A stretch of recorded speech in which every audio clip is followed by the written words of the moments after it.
Only a decade or two ago, it was widely held tropical forests, an entire natural environment overflowing with exotic wildlife, threatening humans by harboring viruses and pathogens. They were thought to be the cause of emerging diseases like Ebola and even HIV in humans. The narrative appears to have changed in recent times as scientists suggest humanity's destruction of biodiversity creates conditions for new viruses and diseases like COVID-19. What we must do must be focused on mitigating the negative effects of this interaction. Dr. John Amwasi of Global Health and Infectious Disease Research Group thinks there may be more diseases in the offing. What I can say is that whenever this pandemic goes away, it will not be the last. There will be others to come. What we need to do is to be prepared, to know what to do. Well, maybe I should backtrack a bit and say to be able to identify them as quickly as possible and also to know what to do. We've had epidemics of the plague, I told you. We've had smallpox, we've had cholera, we've had the influenza. Of course, this is a type of influenza. So we know that these will keep coming. They'll keep coming at us. But how can we detect them quickly?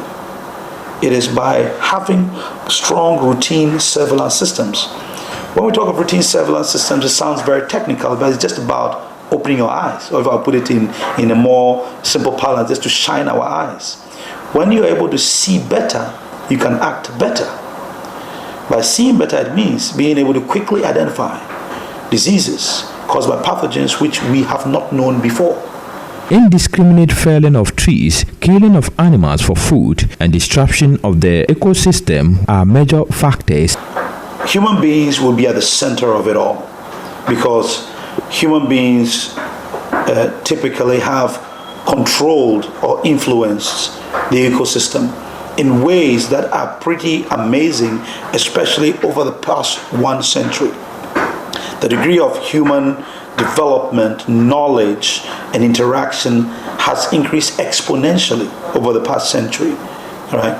So both by increasing the level of interaction that we have with ecosystems that hitherto did not have any human involvement or intrusion, and also our very lifestyles and the degree of interaction that we have are all influencing our susceptibility to disease.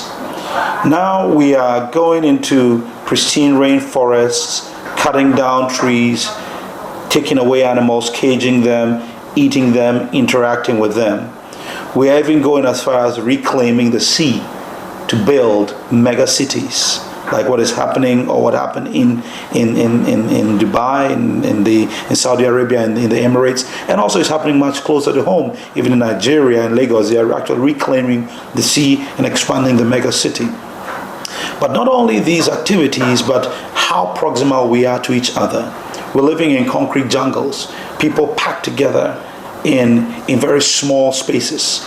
Now because we can build up, we just stack ourselves up instead of spreading wide. Not that one is better than the other per se, but now you have densely populated areas.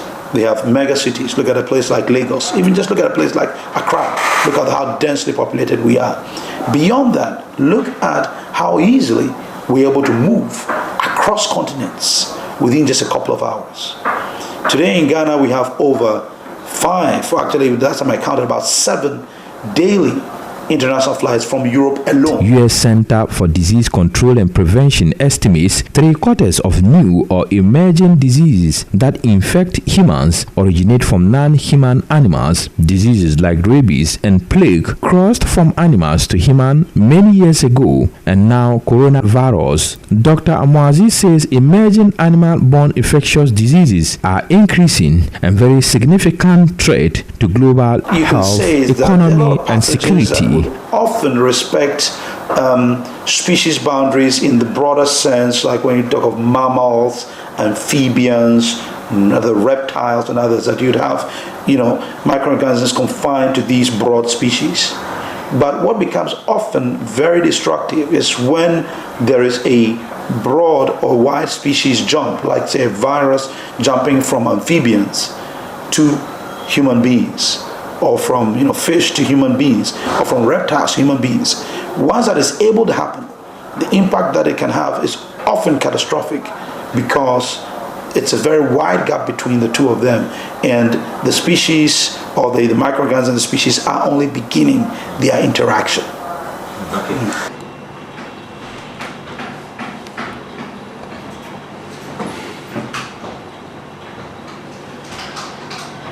A report by MAHMUD, MOHAMMED-NURUDEEN.